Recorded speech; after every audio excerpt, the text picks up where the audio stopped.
മൂന്നാം ദിവസം ഗലീലയിലെ കാനാവിൽ ഒരു കല്യാണമുണ്ടായിരുന്നു. യേശുവിൻ്റെ അമ്മ അവിടെ ഉണ്ടായിരുന്നു. യേശുവിനെയും ശിഷ്യന്മാരെയും കല്യാണത്തിന് ക്ഷണിച്ചിരുന്നു. വീഞ്ഞ് തികയാതെ വന്നപ്പോൾ യേശുവിൻ്റെ അമ്മ അവനോട്, അവർക്ക് വീഞ്ഞില്ല എന്ന് പറഞ്ഞു. യേശു അവളോട്, സ്ത്രീയെ, എനിക്കും നിനക്കും എന്ത്? എൻ്റെ സമയം ഇതുവരെ വന്നിട്ടില്ല എന്ന് പറഞ്ഞു.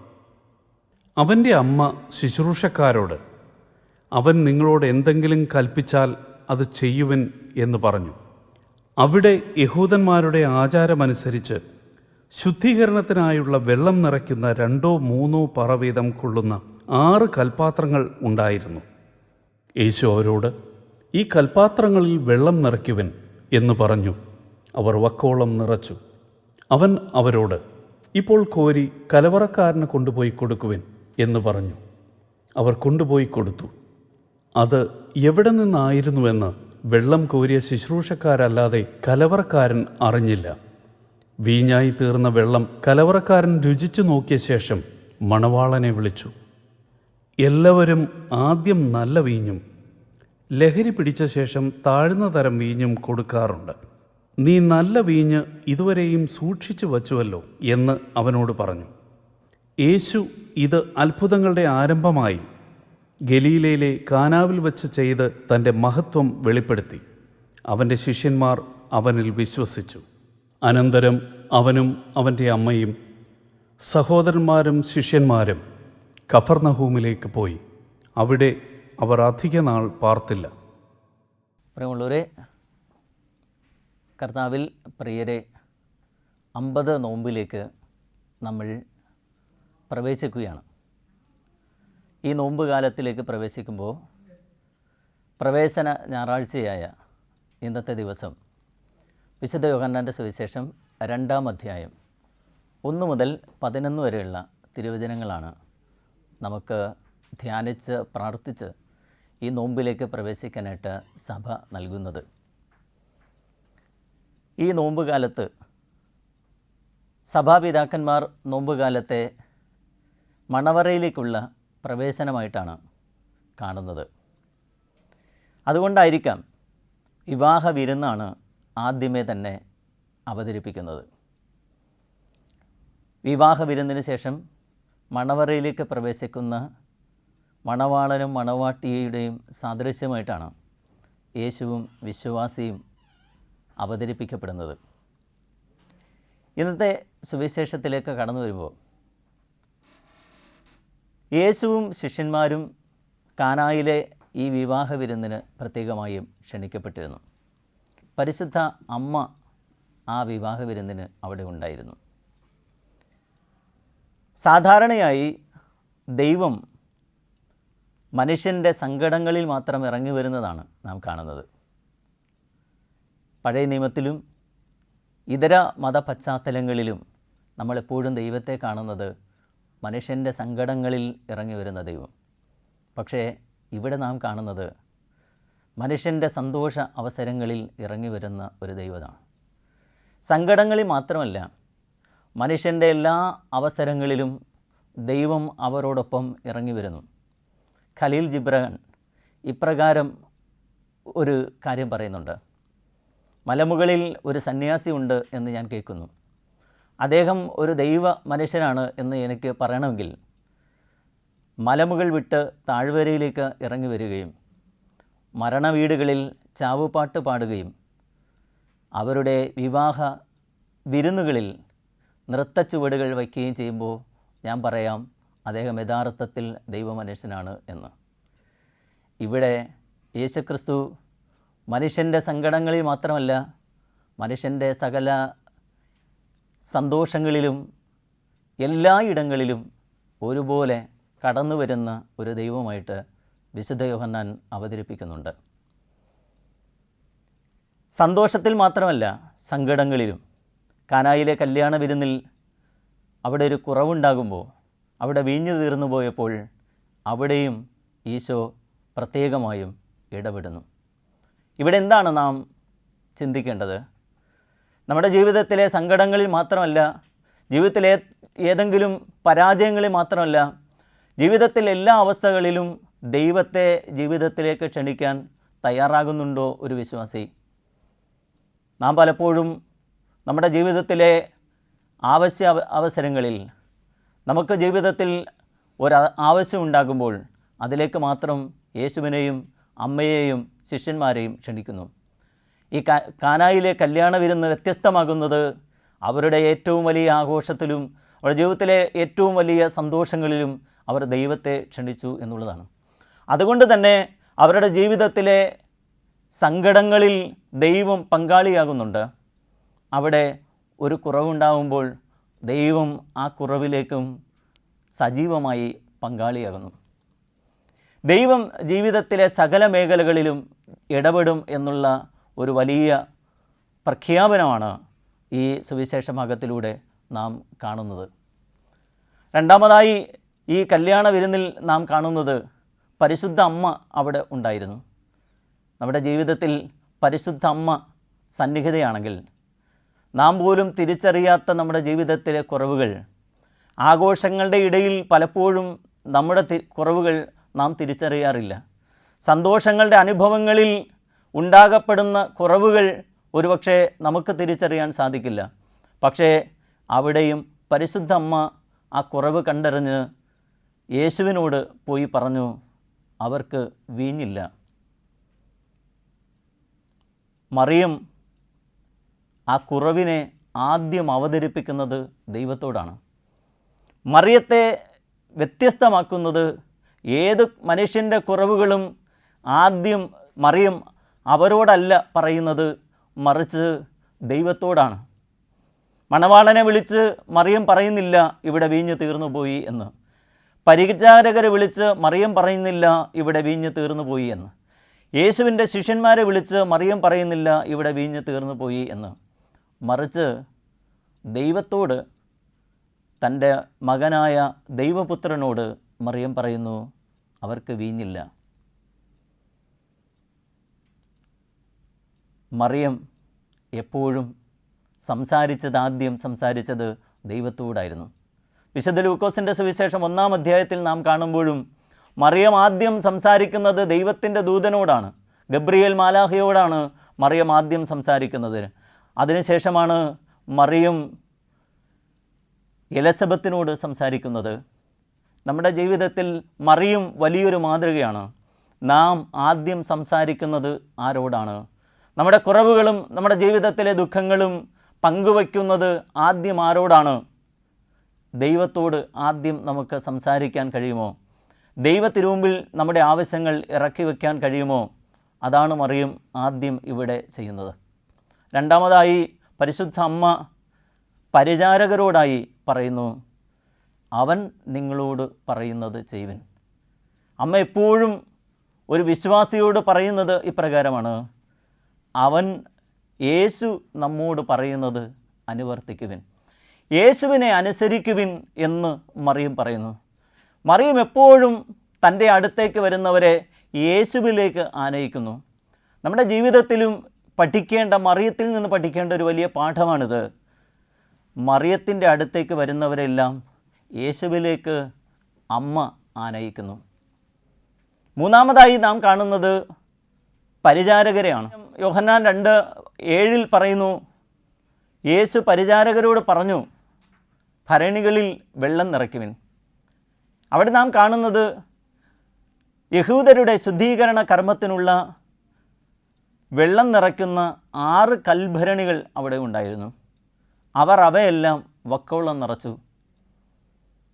അവിടെ ആകെ ഉണ്ടായിരുന്നത് 6 കൽഭരണികളാണ്. അവർ അവയെല്ലാം വക്കോളം നിറച്ചു. പരിചാരകർക്ക് യേശുവിനെ വലിയ പരിചയമില്ല. യേശുവിൻ്റെ ആദ്യത്തെ അത്ഭുതമാണ് കാനായിലെ കല്യാണ വിരുന്നിൽ നടക്കുന്നത്. നേരത്തെ ആ യേശുവിൽ നിന്ന് അത്ഭുതങ്ങൾ അവർ കണ്ടിട്ടില്ല. എന്നിട്ടും യേശുവിൽ അവർ വിശ്വസിച്ചു.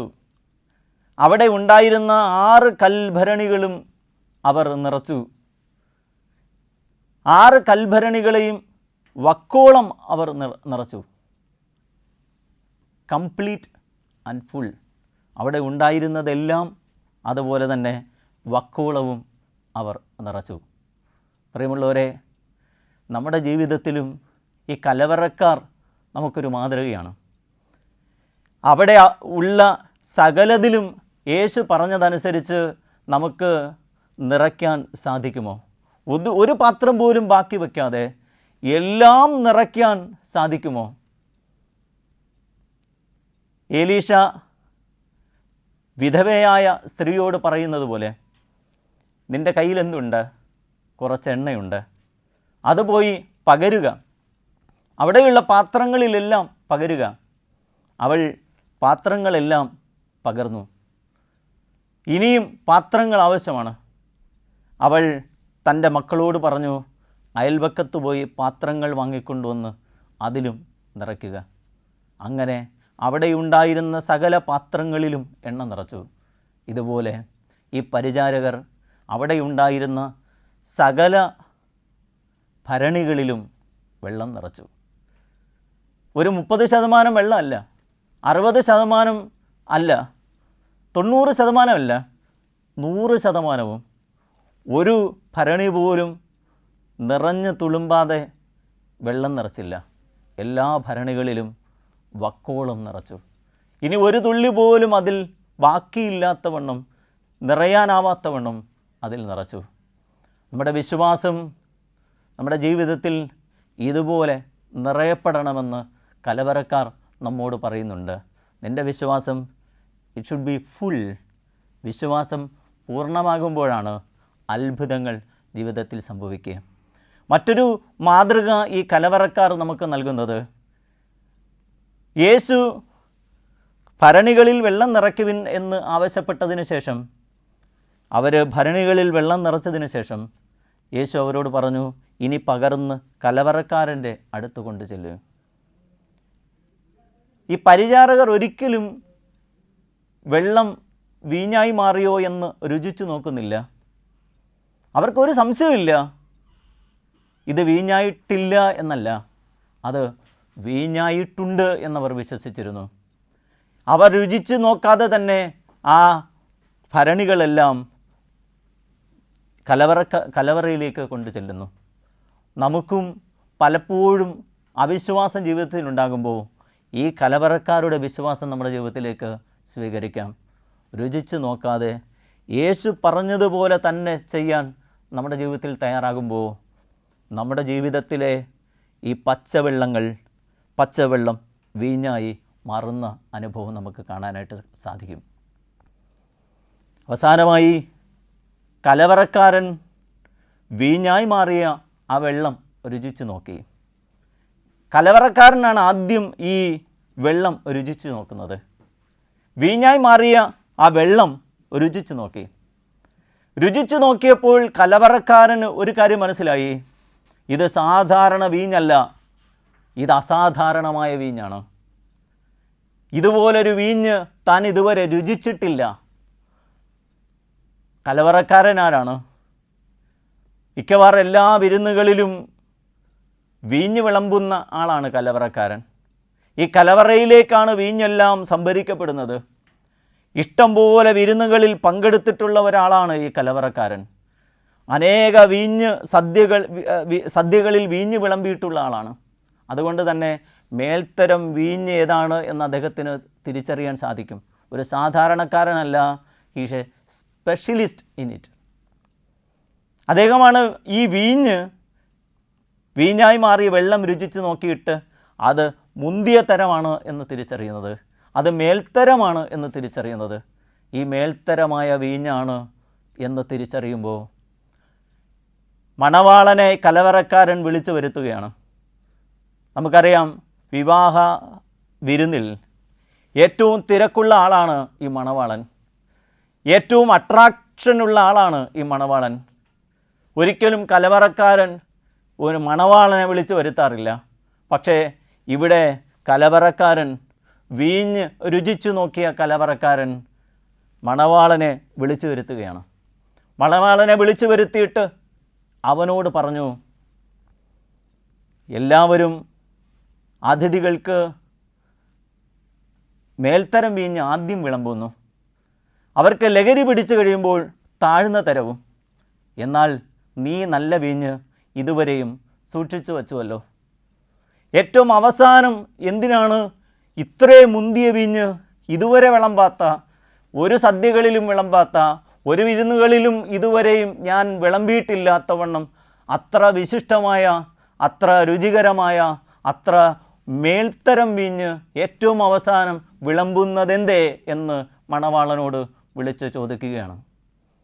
പ്രിയമുള്ളവരെ, യേശു ജീവിതത്തിലേക്ക് കടന്നു വരുമ്പോൾ, യേശു നിൻ്റെ ജീവിതത്തിൽ പ്രവർത്തിക്കുമ്പോൾ, യേശു നിൻ്റെ ജീവിതത്തെ രൂപപ്പെടുത്തുമ്പോൾ സാധാരണ ഒരു വ്യക്തിയാക്കി അല്ല നിന്നെ മാറ്റുന്നത്, സാധാരണ തലത്തിലേക്കല്ല നിന്നെ രൂപപ്പെടുത്തുന്നത്, മറിച്ച് ഇതുവരെയും ആരും മാറ്റിയിട്ടില്ലാത്തവണ്ണം, ഇതുവരെയും ആർക്കും മാറ്റാൻ കഴിയാത്തവണ്ണം, മറ്റാർക്കും രൂപപ്പെടുത്താൻ കഴിയാത്തവണ്ണം നിന്നെ ഒരു പുതിയ സൃഷ്ടിയായി നിന്നെ രൂപാന്തരപ്പെടുത്തും. മേൽത്തരം വീഞ്ഞാക്കി നിന്നെ രൂപാന്തരപ്പെടുത്തും. പല തരത്തിലുള്ള വീഞ്ഞുകളുണ്ട്. ഏറ്റവും വീര്യമേറിയതും വീര്യം കുറഞ്ഞതുമായിട്ടുള്ള വീഞ്ഞ്. പക്ഷേ യേശുവിൻ്റെ പക്കൽ ഒന്നാം തരം വീഞ്ഞ് എപ്പോഴും ഉള്ളൂ. താഴ്ന്ന തരമില്ല. താഴ്ന്ന തരത്തിലേക്ക് യേശു നിന്നെ കൊണ്ടുപോകില്ല. നിന്നെ അവൻ ഉയർത്തുന്നത് ഏറ്റവും മുന്തിയ തരത്തിലേക്കാണ്. യേശു കടന്നു വരുമ്പോൾ, യേശു നിൻ്റെ ജീവിതത്തിൽ പ്രവർത്തിക്കുമ്പോൾ നിന്നെ ഏറ്റവും മേൽത്തര വീഞ്ഞാക്കി രൂപാന്തരപ്പെടുത്തും. കലവറക്കാരൻ നമുക്കൊരു മാതൃകയാണ്. കാരണം അവൻ ഈ വീഞ്ഞ് രുചിച്ചു നോക്കി. മേൽത്തരമാണ് എന്ന് കണ്ടു. മണവാളനെ വിളിച്ച് ഈ സന്തോഷ വാർത്ത അറിയിച്ചു. പ്രിയമുള്ളവരെ, നമ്മുടെ ജീവിതത്തിലും യേശുവാകുന്ന യഥാർത്ഥ വീഞ്ഞിനെ രുചിച്ചു നോക്കിയവരാണ് നാം ഓരോരുത്തരും. യേശുവിനെ തൊട്ടറിഞ്ഞവരാണ്. യേശുവിനെ ഓരോ ദിവസവും നമ്മുടെ നാവിലൂടെ നമ്മൾ അനുഭവിച്ചറിയുന്നവരാണ്. നമ്മുടെ വിശ്വാസ ജീവിതത്തിൽ നമ്മൾ രുചിച്ചറിയുന്നവരാണ്. എന്നിട്ടും നാം എത്രമാത്രം ഈ കലവറക്കാരനെ പോലെ മണവാളനെ വിളിച്ച് പറയുന്നുണ്ട്, മറ്റുള്ളവരോട് വിളിച്ച് പറയുന്നുണ്ട്, ഇത് യഥാർത്ഥ നല്ല വീഞ്ഞാണ് എന്ന്, ഇത് മുന്തിയ തരം വീഞ്ഞാണ് എന്ന്, ഇതാർക്കും ഒരിക്കലും സമാനതകളില്ലാത്തവണ്ണം വലിയവനായ ദൈവമാണ് എന്ന്, മറ്റുള്ള ദൈവങ്ങളെക്കാൾ ഏറ്റവും ശ്രേഷ്ഠമായ ദൈവമാണ് എന്ന് ഈ കലവറക്കാരനെ പോലെ വിളിച്ച് പറയാൻ സാധിക്കുന്നുണ്ടോ? അങ്ങനെ സാധിക്കുമ്പോൾ മാത്രമാണ് ദൈവം ആഗ്രഹിച്ചൊരു കാര്യം എൻ്റെ ജീവിതത്തിൽ നിറവേറുന്നത്. നമ്മൾ ഇന്നുവരെ അനുഭവിച്ചിട്ടില്ലാത്ത, നമ്മൾ ഇന്നുവരെ രുചിച്ചിട്ടില്ലാത്ത വണ്ണം അത്ര വിശിഷ്ടമായ യഥാർത്ഥ വൈനാണ് യേശു. യേശു തന്നെ യോഹന്നാൻ്റെ സുവിശേഷം 15-ാം അധ്യായത്തിൽ പറയുന്നില്ലേ, ഞാൻ സാക്ഷാൽ മുന്തിരിച്ചെടിയും എൻ്റെ പിതാവ് കൃഷിക്കാരനുമാണ്. യഥാർത്ഥത്തിലുള്ള വൈൻ യേശു തന്നെയാണ് എന്ന് ഈ കലവറക്കാരൻ വിളിച്ചു പറയുന്നുണ്ട്. ഇതുപോലെ ഈ 50 ദിവസം നോമ്പ് നോക്കുമ്പോൾ നമ്മുടെ ജീവിതത്തിലുള്ള ആഹ്വാനം എന്താണ്? ഈ 50 ദിവസം ഈ മണവറയിലായിരുന്നുകൊണ്ട് ഈ കലവറക്കാരൻ രുചിച്ചു നോക്കിയതുപോലെ യേശുവിനെ രുചിച്ചു നോക്കാനുള്ള ഒരു വലിയ വിളിയാണ്, ഒരവസരമാണ് ഈ നോമ്പുകാലം. ഈസ്റ്ററോടുകൂടിയാണ് ഈ നോമ്പ് അവസാനിക്കുന്നത്. ഈസ്റ്ററിൽ എന്താണ് സംഭവിക്കുന്നത്? അവൻ ഉയർത്തു എന്ന് വിളിച്ചു പറയുന്നതാണ്. നമ്മുടെ ജീവിതത്തിലും ഈ അനുഭവത്തിന് ശേഷം, ഈ നോമ്പ് കാലത്തിന് ശേഷം, യേശുവിനെ രുചിച്ചറിഞ്ഞ അനുഭവത്തിന് ശേഷം നമുക്കും ഈ ലോകത്തോട് വിളിച്ചു പറയാൻ സാധിക്കണം, അവനാണ് യഥാർത്ഥ വീഞ്ഞ് എന്ന്, അവനാണ് ഏറ്റവും മേൽത്തരമായതെന്ന്, അവനാണ് ഏറ്റവും വിശിഷ്ടമായതെന്ന് നമുക്ക് വിളിച്ച് പറയാൻ സാധിക്കുമ്പോൾ മാത്രമാണ് ഈ നോമ്പ് കാലം ഏറ്റവും അനുഗ്രഹപ്രദമായി നമ്മുടെ ജീവിതത്തിൽ മാറുക. ഈ കാനായിലെ അത്ഭുതം പോലെ നമ്മുടെ ജീവിതത്തിലും അങ്ങനെ യേശുവാകുന്ന യഥാർത്ഥ വീഞ്ഞ് രുചിച്ചറിഞ്ഞ് ജീവിതത്തിൽ അത്ഭുതങ്ങൾ അനുഭവിക്കുവാനും അത് പ്രഘോഷിക്കുവാനും യേശുവിനെ ജീവിതത്തിൽ എല്ലാ തലത്തിലും ക്ഷണിക്കുവാനും യേശുവിനോടൊന്നിച്ച് സന്തോഷത്തിലും സന്താപത്തിലും ജീവിക്കുവാനും നമുക്ക് കഴിയുമാറാകട്ടെ. നല്ല ഒരു നോമ്പുകാലം എല്ലാവർക്കും ആശംസിക്കുന്നു. പിതാവിൻ്റെയും പുത്രൻ്റെയും പരിശുദ്ധാത്മാവിൻ്റെ നാമത്തിൽ ആമേൻ.